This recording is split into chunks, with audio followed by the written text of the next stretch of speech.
Tout de suite, émission.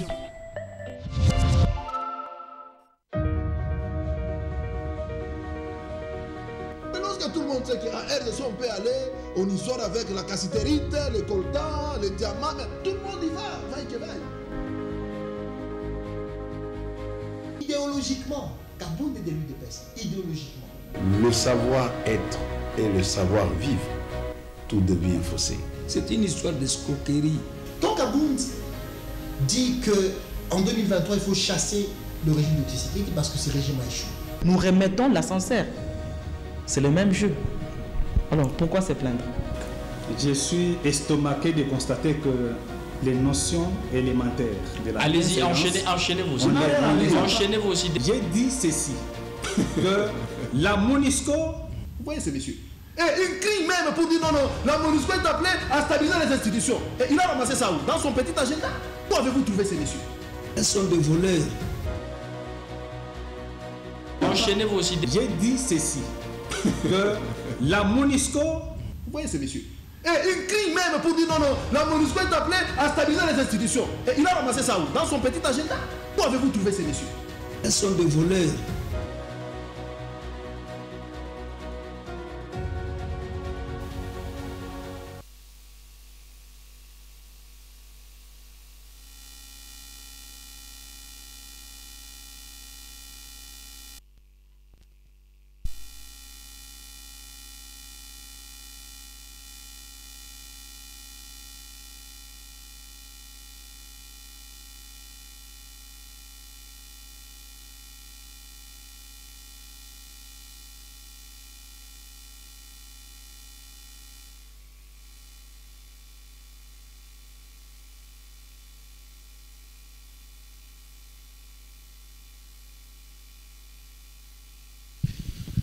Bonsoir, Monsieur Ali, bonsoir à tous les téléspectateurs qui me suivent en ce moment. Bonsoir à tous mes co-débatteurs avec qui nous allons essayer de faire cette petite gymnastique à pouvoir expliquer au peuple congolais ce qui s'est passé autour de cette table ronde par rapport à cet état de siège qui a été décrété à Ituri et à Goma.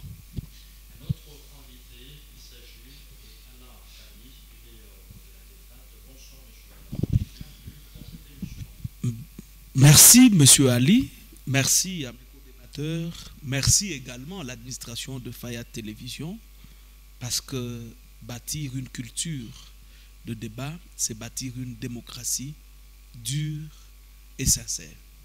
Je tiens également, d'une manière exceptionnelle, à dire aussi merci aux aimables téléspectateurs de Fayad Télévision et qui vont devoir nous prêter oreilles sympathiques, et pour des raisons d'État, pour la nation, nous sommes là ce soir pour parler nation.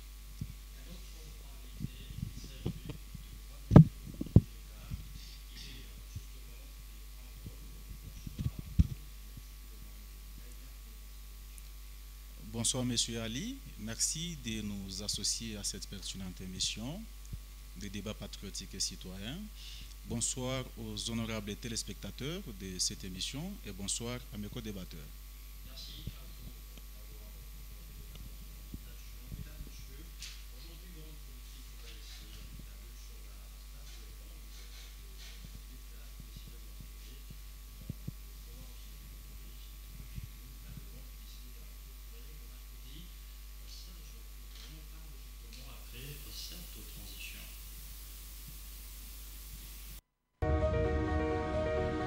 Lorsque tout le monde sait qu'à RDC on peut aller, on y sort avec la cassiterite, le coltan, le diamant, mais tout le monde y va, vaille que vaille. Idéologiquement, Kaboun est début de peste, idéologiquement. Le savoir-être et le savoir-vivre, tout devient faussé. C'est une histoire d'escroquerie. Quand Kaboun dit qu'en 2023, il faut chasser le régime de Tshisekedi parce que ce régime a échoué. Nous remettons l'ascenseur. C'est le même jeu. Alors pourquoi se plaindre?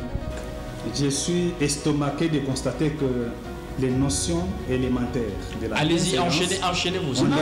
Enchaînez-vous aussi. J'ai dit ceci, que la MONUSCO, vous voyez ce monsieur, et Et il crie même pour dire non, non, la MONUSCO est appelée à stabiliser les institutions. Et il a ramassé ça où? Dans son petit agenda. Où avez-vous trouvé ces messieurs? Ce sont des voleurs.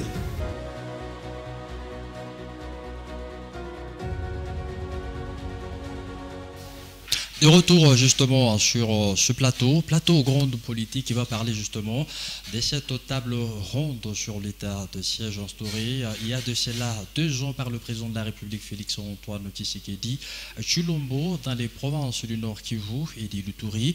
Nous allons essayer de voir ce qu'a été vraiment cette table ronde. Première question, je vais justement m'adresser à vous, monsieur Bergeron Montou. Comment vous avez pu analyser justement cette table ronde sur l'état des sièges instaurés dans les 2 provinces de l'Est de la République démocratique du Congo? Oui, d'entrée de jeu, je dirais que c'est vraiment une idée salvatrice. Vous savez, dans une démocratie agissante, il a été très important que toutes les questions importantes qui touchent la vie de la nation, il faudrait que le peuple, pas peut-être de manière générale ou par référendum, mais une grande souche de cette population-là puisse se réunir pour trouver les voies et moyens, pour trouver ce qui peut être fait. Je pense que ce qui a été fait dans cette table ronde, c'était une idée géniale, et je l'ai dit, je le répète, c'est vraiment une idée salvatrice. Alors il était très important que les dignes fils du pays, et surtout pour cette région-là, qui vit dans cet état de siège. Vous le savez bien, de manière générale, comme le dit Platon, tout comme Aristote, les pouvoirs de la cité doivent appartenir aux civils, que nous sommes. Les militaires constituent notre défense, notre protection. Mais il faudrait que cette protection qui est assuré par ces hommes en uniforme, soit guidé par des hommes non en uniforme, donc c'est-à-dire les civils. Parce que les soldats, comme c'est un lion, de la manière générale, vous allez voir que les soldats est considéré comme un lion, est considéré comme un animal dévorant. Et là où il veut qu'il soit respecté. Il veut que les gens puissent vivre dans cette fosse. Mais pourquoi il faut y arriver? C'est parce qu'on se retrouve dans un contexte très particulier, le contexte de la guerre, où les civils n'arrivent pas à bien assurer la sécurité, n'arrivent pas à bien assurer certaines tactiques militaires, certains secrets qui ne doivent pas être divulgués aux civils. On s'est dit, bon, tant soit peu, nous devons, pour la raison, pour le bien fondé de ce que nous voulons faire, parce que la paix, c'est quelque chose de très important qu'on ne pouvait pas s'en passer. Alors, cette table ronde-là, un échec ou une réussite? Ce n'est pas un échec. Pour moi, une table ronde peut être considérée comme un échec. Puisque la table ronde n'est autre chose que les gens se retrouvent autour d'une même table pour discuter. Si nous pouvons lever. Alors, je parle ici, siège, les fonds de cette table ronde-là, ça a été une réussite ou un échec? C'est une réussite. C'est une réussite parce que c'est pourquoi je vous ai dit que l'idée même de la table ronde pour nous, c'est une idée salvatrice. Pourquoi? Parce qu'on ne pouvait pas se réveiller un bon matin et dire voilà, on arrête avec l'état de siège, puisque les gens ont dit qu'il fallait arrêter. Nous pouvons seulement parler des méfaits de l'état de siège, mais sans pour autant reconnaître les bien fondés ou les bénéfices que nous avons tirés de cet état de siège. Vous savez que c'est avec l'état de siège que nous avons reconnu certains députés, certains hauts responsables qu'on considérait comme nos boucliers, mais qui par la suite, ils étaient dans les méandres des rebelles. Donc nous comprenons que l'état de siège, c'était un moment très important. Mais pour l'arrêter ou pour lever cet état de siège, on ne pouvait pas se lever au même matin, on le fait. Non, il faudrait qu'on pose la question à la couche de la population, que cette couche nous donne des recommandations, même s'il fallait arrêter avec cet état de siège, comment ça pouvait se faire. Donc il devait y avoir quand même un cheminement logique, il devait y avoir quand même un canevas Donc, c'est pourquoi, à notre niveau, on s'est dit que la table ronde était très importante, qu'elle soit organisée pour trouver les voies et moyens qu'on pouvait sortir de cette impasse. Merci à vous, Monsieur Bergeon Monteau. Je rappelle que vous êtes justement un analyste politique. Monsieur Alain Camille, vous êtes de la DEFAT, bien évidemment, table ronde sur l'état de siège instauré à l'est justement de la République démocratique du Congo, plus précisément dans les deux provinces, dans l'Ituri et le Nord Kivu. Comment vous avez trouvé justement cette table ronde-là sur l'état de siège? Merci bien. Nul n'est question de rappeler à notre peuple que le chef de l'État a fait usage de son art de transmettre avec allégresse ou allègrement le fond de sa pensée en ce qui concerne le cycle infernal de violence dans la partie orientale de notre chère nation. Le chef de l'État a été très intransigeant. Il a dit, cette fois-ci, je dois mettre fin à ce cycle infernal de violence qui se vit dans la partie orientale et d'une manière définitive. Il est allé loin pour dire que ça doit soit être une paix totale ou la guerre totale. C'est ainsi que le 3 mai 2021, il a signé une ordonnance portant déclaration de l'état de siège et des mesures d'application de cet état de siège. Et dans cet état de siège, soutenu par l'article 61, 69, 85, 144, 145 de la Constitution, le chef de l'État a pris courageusement cette décision de ne pas voir le sang humain et le sang congolais couler sur le sol congolais. C'est ainsi qu'il a permis que toutes les juridictions civiles soient remplacées par des juridictions militaires.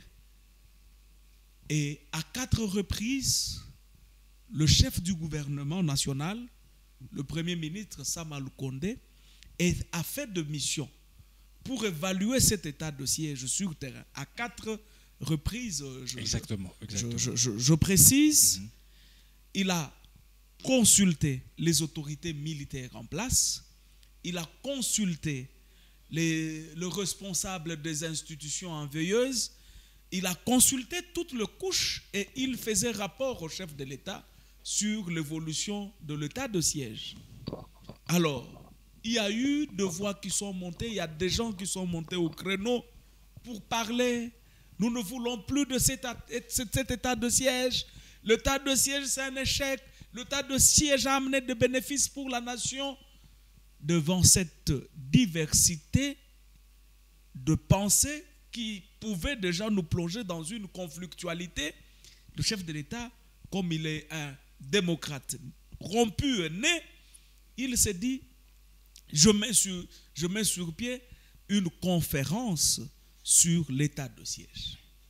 Et il a fallu, dans la dévancière, ou premièrement chercher à avoir une équipe préparatoire, elle a existé, et il y a eu cette conférence. Dans cette conférence, il y a eu, les gens ont abordé la question d'une manière de l'aborder sous 3 thématiques, et ils étaient en panel.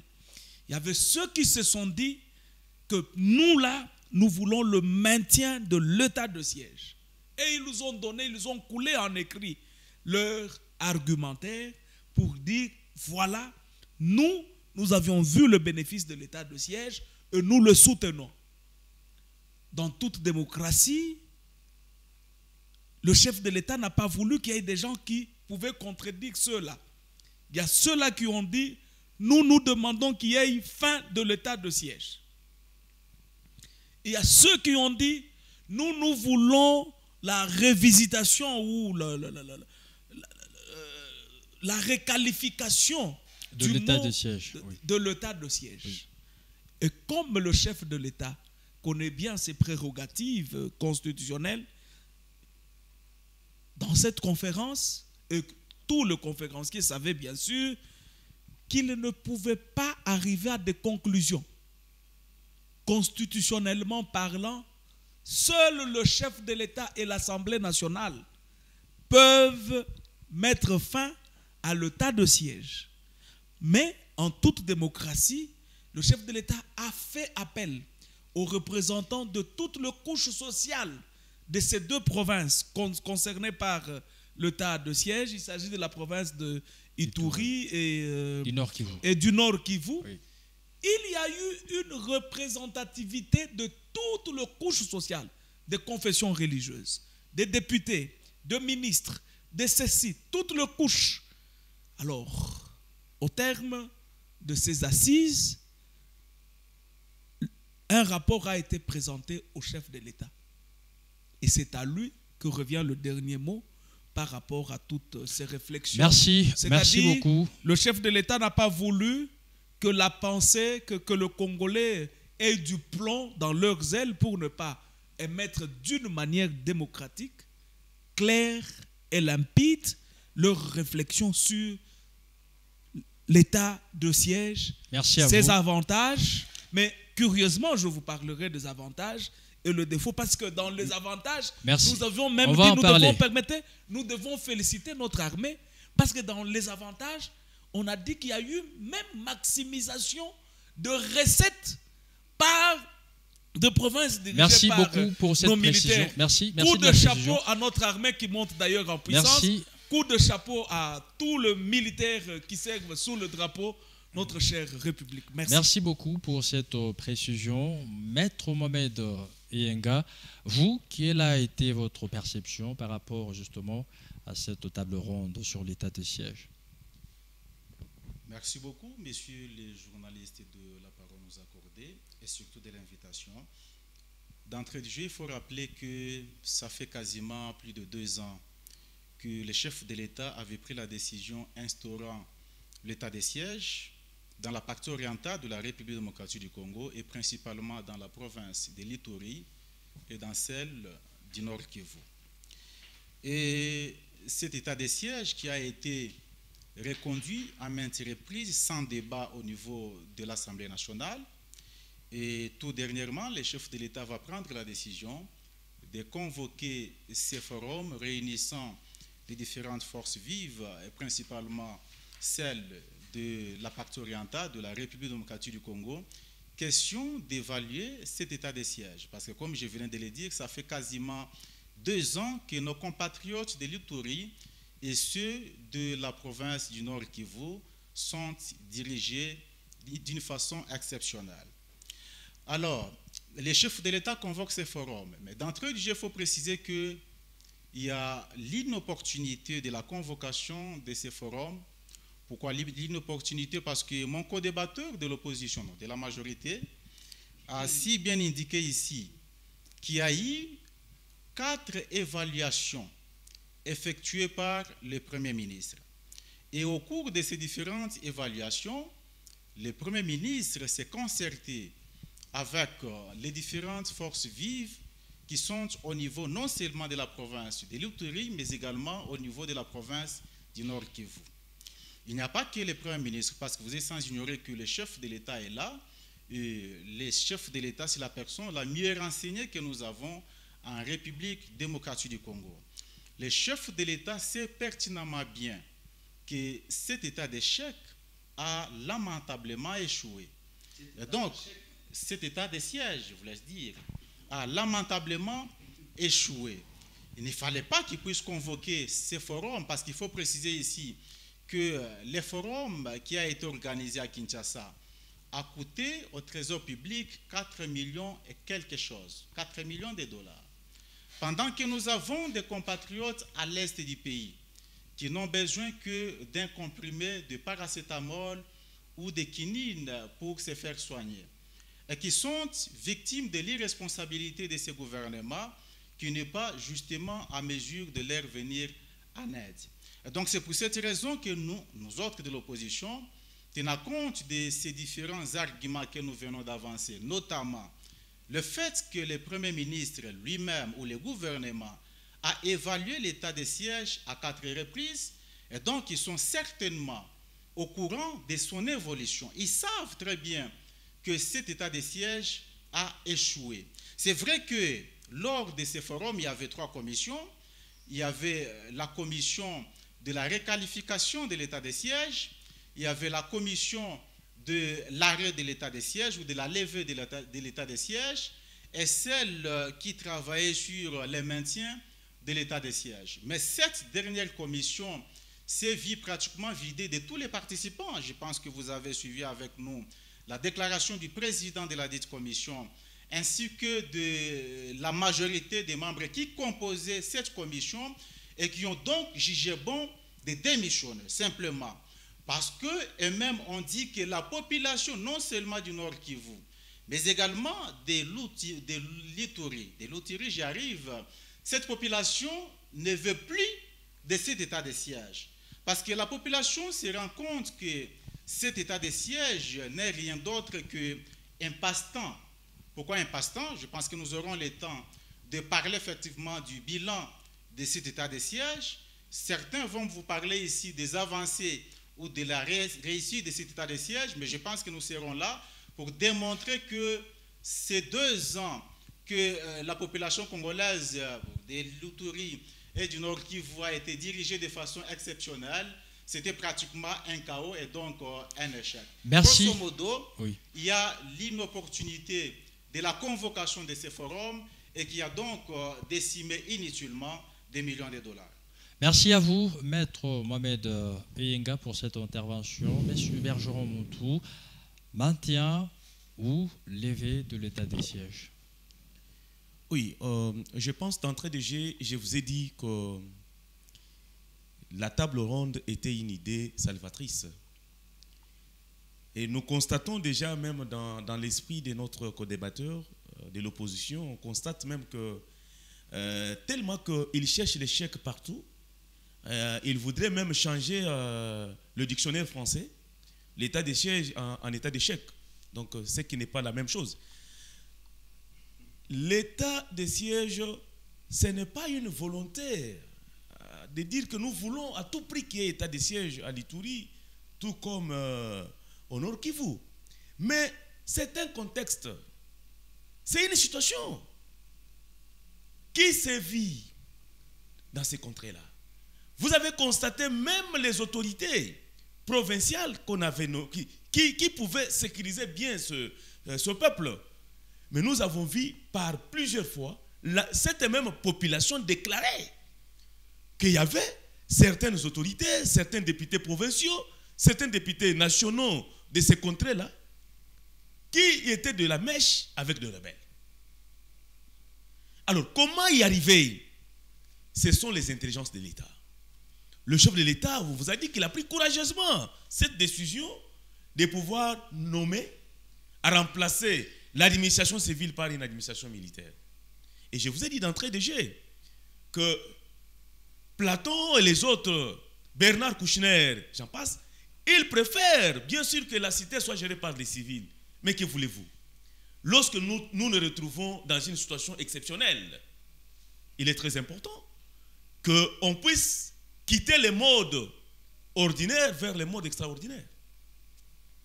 C'est comme ça que l'état des sièges a été décrété. Mais on l'a décrété.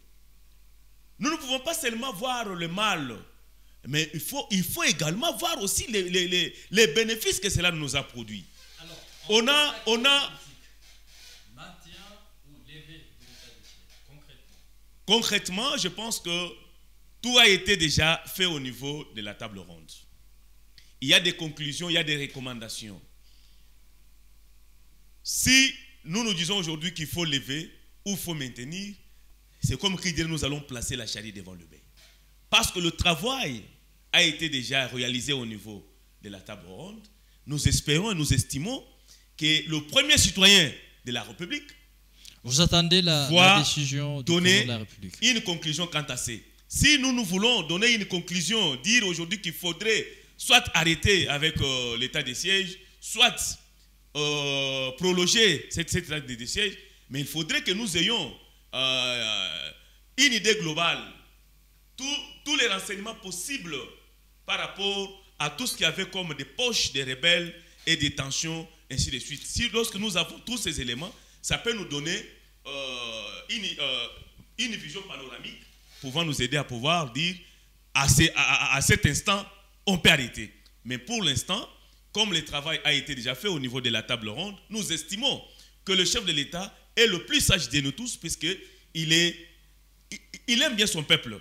Il veut bien que son peuple puisse vivre dans toute quiétude. S'il faut arrêter avec l'état de siège, on va le faire. Mais nous pensons qu'on va requalifier cet état de siège.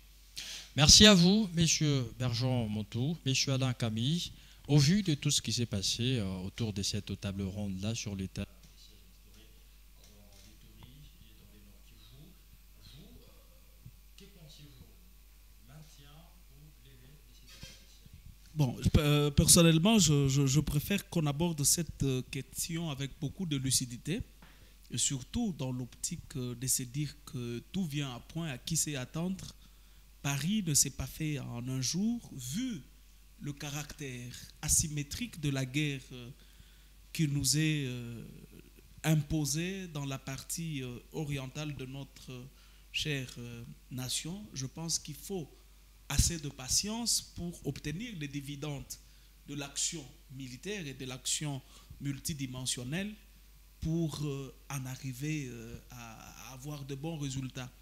L'inquiétude que j'ai, c'est de voir la petite opposition revancharde qui veut jouer au jeu du criminel qui sympathise avec ses victimes. Pourquoi il y a eu état pourquoi il y a eu état de siège? Pour ne pas tomber dans l'obsession démentielle, comme mon co-débatteur qui est à ma gauche, qui se trompe même dans ses pensées. Au lieu de parler de l'état de siège, il vous parle de l'état d'échec. Donc vous comprenez qu'il y a une obsession démentielle par rapport à vouloir jeter de mauvais sorts sur la République. Et ça, je veux toujours insister que c'est un malheur. C'est un malheur de ne pas reconnaître la victoire de notre chère nation. Parce qu'en réalité, et l'opposition, et nous du pouvoir, nous n'avons que le Congo comme patrimoine commun. Félix arrive, il trouve le pays avec plus de 200 groupes armés qui opèrent sur le territoire congolais. Alors la population de l'Ituri... S'il vous plaît, j'y arrive. Parce que vous parlez de cette population, je présente toute mon amitié, toute ma fraternité, toute ma consolation et ma compassion à mes compatriotes de l'Est.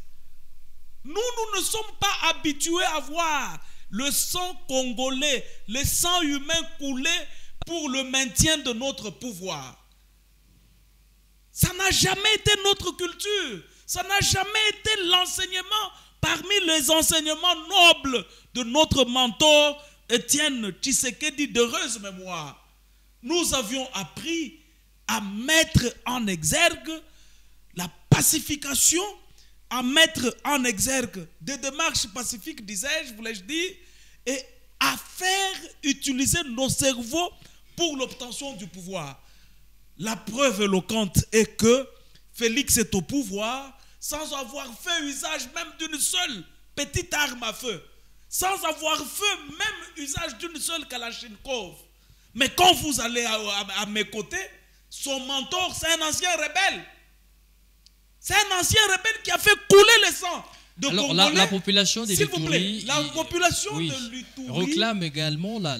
Non, écoutez, je vous ai dit qu'il y a une manipulation de la population et du peuple par ceux qui trouvent des dividendes dans l'insécurité qui sévit dans la partie orientale de notre chère nation. Qui l'eût cru qu'un député pouvait avoir une cachette d'armes lourde dans sa résidence dans la partie orientale? Un député de l'opposition. Je ne pense pas qu'il soit de l'Union sacrée. Et vous le connaissez pertinemment. Merci. Qui l'eût cru qu'un proche d'un grand leader était en mèche avec les M23, ces énergumènes qui sèment terreur, désolation, tuerie de mes frères dans la partie orientale. Il a fallu l'état de siège pour qu'on arrive à mettre à découvert toute le manigance obscurs et qui tirent leur origine dans l'obscurantisme. Alors, voilà, le temps me fait... Merci à vous, messieurs. Nous allons développer. Exactement. Merci à vous, messieurs Alain. Maître Mohamed Yenga. Avant de répondre à cette question, il importe de savoir l'objectif pour lequel les chefs de l'État avaient pris la décision instaurant l'état de siège à l'est de la République démocratique du Congo. Vous avez suivi mon co-débatteur qui vous a dit que le chef de l'État avait pris une décision courageuse. Et pour lui, il fallait faire taire les armes à l'Ituri ainsi que dans la province du Nord Kivu. Et 2 ans après, parce que je dois répondre à votre question, celle de savoir, maintien, levée ou réqualification de l'état de siège. Je venais de vous dire dans le préambule de cette émission que la commission de maintien de l'état de siège s'est vidée. Cette commission, vous avez certainement suivi la déclaration de son président. Nous autres, nous sommes pour la levée de cet état de siège. Pourquoi? Parce que 2 ans après l'instauration de cet état de siège, c'est un échec patent. Il n'y a pas moi, ce n'est pas seulement moi qui l'ai dit, même le chef de l'État dernièrement, il a dit auprès de vos confrères de France 24, répondant à une question posée par un journaliste de France 24 sur le bilan de cet état de siège, le chef de l'État va dire que non, depuis qu'on a instauré l'état de siège, il y a la maximisation des recettes. Pendant que l'objectif poursuivi par lui-même en instaurant cet état exceptionnel, c'était pour pacifier la partie orientale de la République démocratique du Congo. Pourquoi est-ce que nous soutenons le fait que cet état de siège est un échec? Je pense qu'il y a des Congolais qui nous suivent, et principalement ceux qui habitent les 2 provinces concernées. Mais j'ai comme l'impression que sur ce plateau, nous avons affaire à des compatriotes qui vivent sur la planète Mars, qui ne maîtrisent absolument rien de ce qui se passe chez nous. Vous êtes sans ignorer, messieurs les journalistes, que c'est en plein état de siège que nos militaires ont été défenestrés de beaucoup de localités, que ce soit dans la province de l'Ituri, mais également dans la province du Nord Kivu. Et lesquelles localités sont actuellement dirigées soit par l'allié stratégique et fiable du chef de l'État, M. Paul Kagame, à travers le mouvement 23, soit par les autres alliés circonstanciels du chef de l'État, à savoir les armées ougandaises, tanzaniennes, kenyanes, sud-soudanaises, etc. C'est en plein état de siège. Mais si réellement l'objectif était celui de pacifier la partie orientale avec nos forces armées, pourquoi ces forces armées ne sont pas arrivées à atteindre cet objectif? Il fallait faire recours à d'autres armées pour venir sous prétexte de pacifier la partie orientale de la République démocratique du Congo. Il faut aussi préciser que c'est en plein état de siège où nous avons d'autres mouvements qui se comportent à merveille. Parce que d'abord, il y avait l'entrée sur le sol congolais dans le cadre de l'accord bilatéral avec l'armée ougandaise, et le chef de l'État a permis à l'armée ougandaise d'entrer sur le sol congolais. Et cette armée, quelques mois après, c'est elle qui s'est complotée avec les mouvements 1-23, permettant à ces derniers d'accéder sur le sol congolais via Bunagana pour défenestrer nos FARDC. Mais les chefs n'ont jamais pris la décision de chasser tous ces gens. Bien que c'est son ministre, c'est la 3e personnalité du gouvernement congolais, le vice-premier ministre en charge des affaires étrangères, qui avait déclaré au cours d'un point de presse que M. James Kabarebe lui a dit que c'est l'armée ougandaise qui a permis au mouvement 1-23 d'accéder sur le sol congolais à travers Bunagana et de chasser les FARDC. Vous allez constater avec nous que ces complices du mouvement 1-23, les alliés du chef de l'État sont toujours sur le sol congolais. Je parle de l'armée ougandaise. Et donc, mon co-débatteur vous a dit ici que le chef de l'État a trouvé plus de 200 mouvements rebelles. Est-il à mesure de nous citer sur ce plateau un seul mouvement rebelle depuis qu'ils sont au pouvoir qui a été anéanti complètement par le régime Tshisekedi? Merci à Je dis vous. bien un seul mouvement. Merci Et à donc, vous, maître. toutes ces raisons réunies, Merci à vous. c'est pour cette raison que nous demandons effectivement je suis prêt à le dire. Merci à vous. qu'on puisse lever cet état de siège parce que c'est une comédie politique et sécuritaire. Merci à vous, maître Mohamed Inga, pour cette intervention. Monsieur Alain Camille. Récemment, il y a Corneille Nangaa qui a accusé le gouverneur militaire justement d'avoir recruté le FDLR au sein de l'armée congolaise. Que dites-vous par rapport à ces accusations-là? Je pense que ça ne doit pas seulement résider au niveau d'une accusation, que cela aussi soit une dénonciation. Il en a droit de le dire et apporter de preuves péremptoires, de preuves indubitables, de preuves incontestables. Ça nous ferait du bien. Nous saluerons cette démarche salvatrice. On se dirait que M. Corneille Nangaa est dans la peau d'un patriote qui exhibe son zèle et son dévouement pour l'avancement de son pays. Et curieusement, j'apprends que au-delà de cela, il ne sait apporter aucune preuve en ce jour. Voilà pourquoi je toujours dis, et le peuple le sait pertinemment, que toute la classe actuelle de l'opposition, aussi sûr que 2 et 2 font 4, a comme géniteur la Kabylie. Et nous connaissons leur méthode. Mais curieusement, il y a eu un esprit d'écarrement qui est tombé au milieu d'eux. Ils sont tous dans une incommunicabilité semblable à la scène vécue lors de la tentative de la construction de la tour de Babel. Chacun a son langage. Tel veut vous dire, non mais écoutez, nous voulons la levée brutale de l'état de siège parce qu'ils savent que cela va travailler même sur le mental de militaires et ça aura des effets néfastes.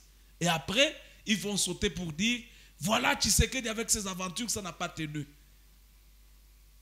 Et nous connaissons le petit jeu de l'opposition, la petite d'ailleurs, qui existe actuellement au pays, l'opposition revancharde.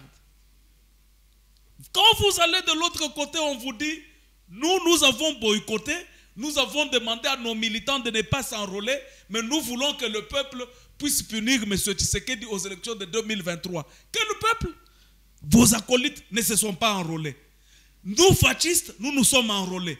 Et nous nous sommes dit, nous voulons mettre en exergue l'article 5 de la Constitution qui dit qui stipule que la souveraineté nationale appartient au peuple et tout pouvoir doit être l'émanation du peuple. Alors, monsieur Alain, au cas où l'état de siège est levé, qu'est-ce qui adviendrait? Au cas où on levait l'état de siège. Avant l'état de siège, il y a eu dans toutes ces entités territoriales décentralisées une libre administration qui se faisait. Il y a eu la gestion des institutions par des civils. Il y a eu une assemblée provinciale qui existait, et toutes ces institutions sont envieilleuses actuellement. Et qu'adviendra-t-il?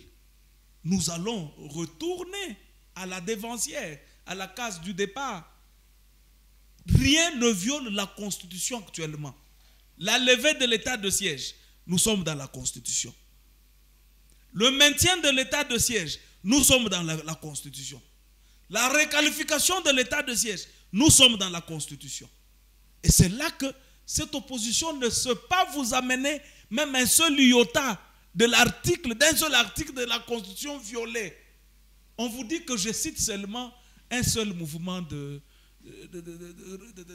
groupes armés Allez-y. vaincu.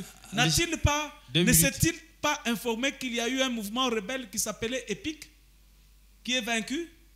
Ne s'est-il pas informé qu'avec le programme de désarmement, réinsertion sociale mis en place par le chef de l'État, il y a plusieurs membres de la Codeco qui sont venus retourner dans la vie civile? Ne s'est-il pas informé qu'il y a eu un mouvement, un groupe rebelle, un mouvement négatif qui s'appelle Zaïre, démantelé en ces jours? Mais c'est dégueulasse, c'est dégoûtant de monter sur un plateau de télévision et raconter sa vie en lieu place de la vie de la nation. Merci à vous, Monsieur Alain Camille. Monsieur Bergeron Montou, nous sommes en train d'arriver justement à la fin de cette émission. Presque la dernière question.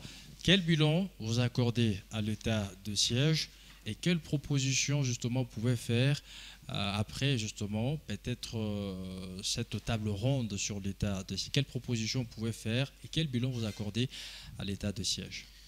Je vous ai dit que l'état de siège, c'était une mesure palliative qui nous a donné beaucoup d'éléments. Aujourd'hui, nous avons des députés nationaux qui ont été arrêtés. On a découvert des choses qu'on ne pouvait pas s'imaginer. Nous vous avons dit que la guerre à la partie orientale du pays, c'est une guerre asymétrique. Et pour vaincre cette guerre, ce n'est pas facile. Donc, lorsqu'on met les militaires à la commande d'une province qui n'y a plus de civils, rassurez-vous qu'il y a toujours des choses qui peuvent arriver.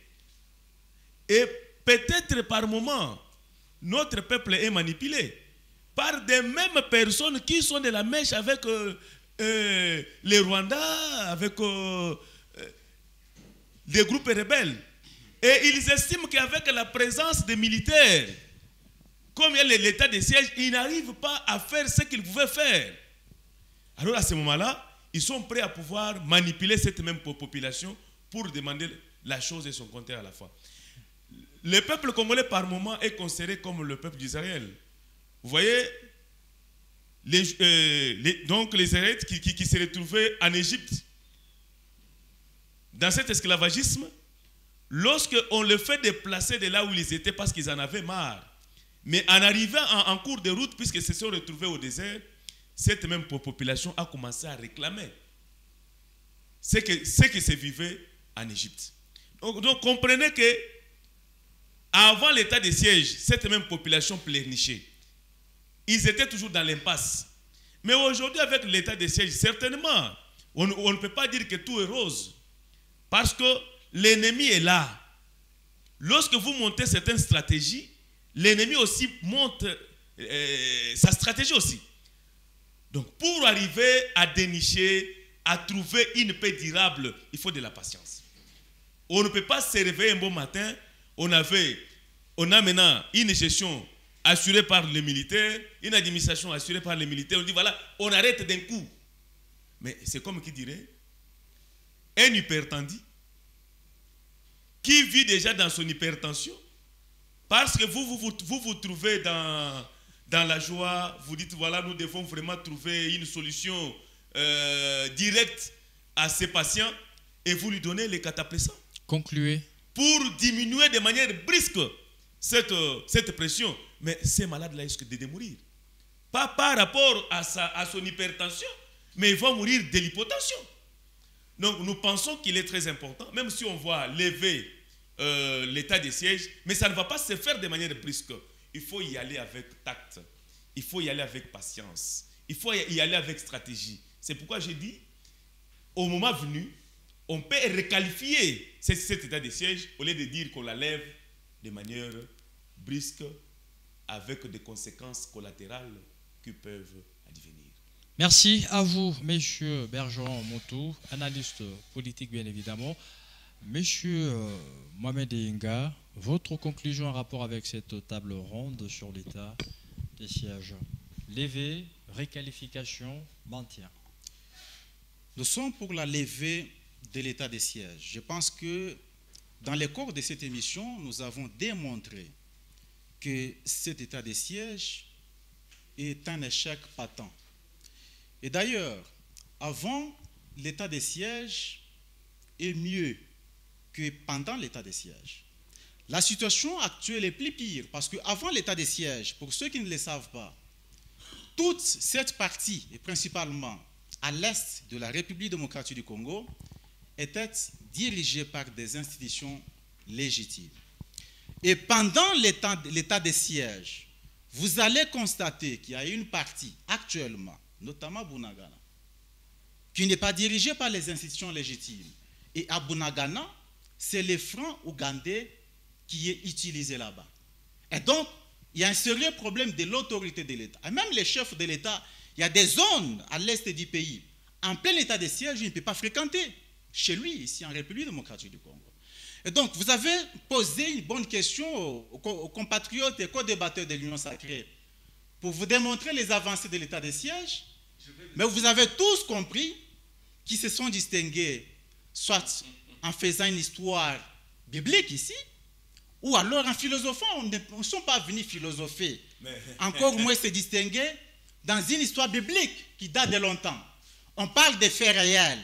L'état de siège que vous avez instauré, a-t-il réussi, oui ou non? Si l'état de siège a réussi, mais démontrez-le. Au lieu de démontrer, vous dites non, mais la population, elle s'est plainte, mais même avant, elle se plaignait toujours. Non, on ne vient pas raconter des histoires ici. Cette population, elle sait très bien que pendant l'état de siège, elle souffre sérieusement. Même plus qu'avant l'instauration de l'état de siège.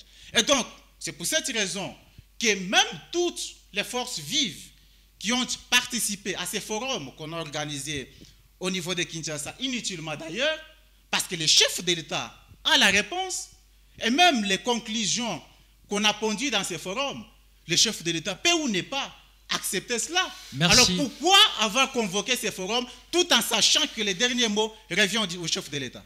Merci à vous.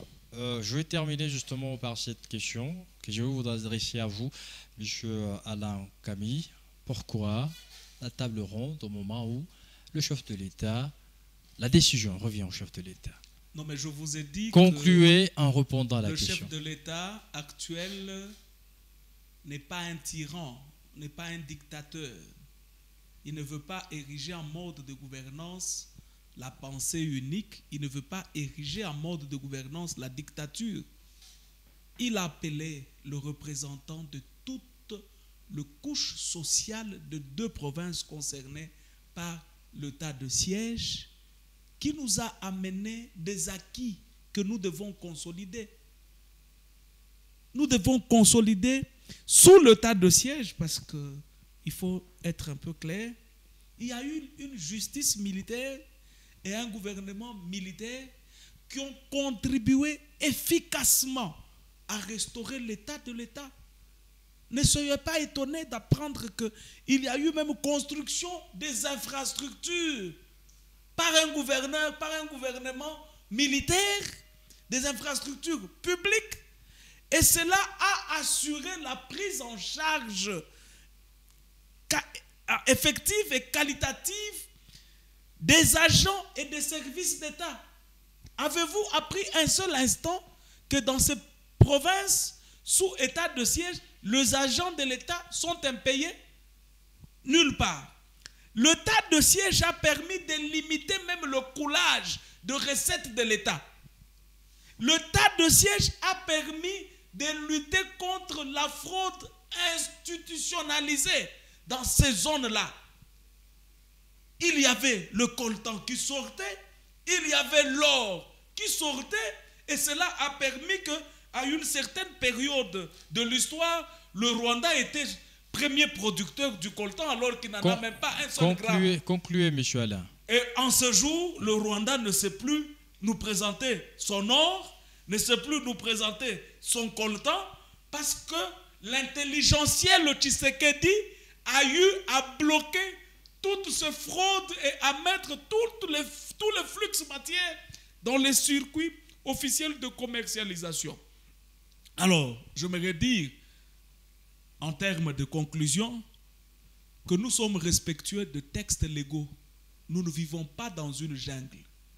L'état de siège, c'est un concept constitutionnel. L'article 144 et l'article 145 de la Constitution en parlent amplement, et le chef de l'État n'a fait que usage de ses prérogatives constitutionnelles. Merci à vous, Monsieur Alain Camille, pour cette intervention. Mesdames, Messieurs, nous sommes arrivés pratiquement à la fin de cette émission. J'ai eu l'honneur de recevoir pour vous Maître Mohamed Iyenga. Il est de l'envol. Merci à vous, Maître, d'avoir participé. Merci beaucoup, messieurs les journalistes, de l'invitation. Merci également à vous, Monsieur Alain, d'avoir été de la partie. Je tiens effectivement à vous remercier de l'honneur fait à ma modeste personne. Et merci également à tous mes compatriotes, mes chers semblables, que j'aime et que je porte à cœur. Merci. Merci également à vous, M. Bergeron Montour, analyste politique. Merci, Monsieur Ali, de la confiance et de l'honneur que vous nous avez fait. Tous mes sentiments vont directement à tous mes co-débatteurs avec qui nous avons débattu la question et la vie de la République. Et je salue également tous mes téléspectateurs qui sont en grande partie le peuple congolais qui nous a suivis en ce moment. Mesdames, Messieurs, votre émission Ronde Politique est terminée pour aujourd'hui. Au prochain rendez-vous. Ciao.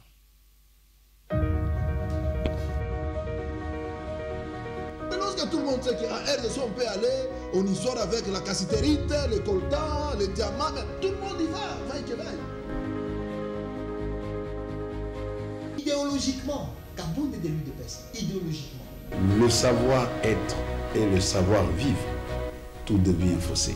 C'est une histoire d'escroquerie. Quand Kabound dit qu'en 2023, il faut chasser le régime de Tshisekedi parce que ce régime a échoué. Nous remettons l'ascenseur. C'est le même jeu. Alors, pourquoi se plaindre? Je suis estomaqué de constater que les notions élémentaires de la Allez-y, enchaînez vos idées. Enchaînez vos idées. J'ai dit ceci, que la MONUSCO... Vous voyez ce monsieur? Il crie même pour dire non, non, la MONUSCO est appelée à stabiliser les institutions. Et il a ramassé ça où? Dans son petit agenda. Où avez-vous trouvé ces messieurs?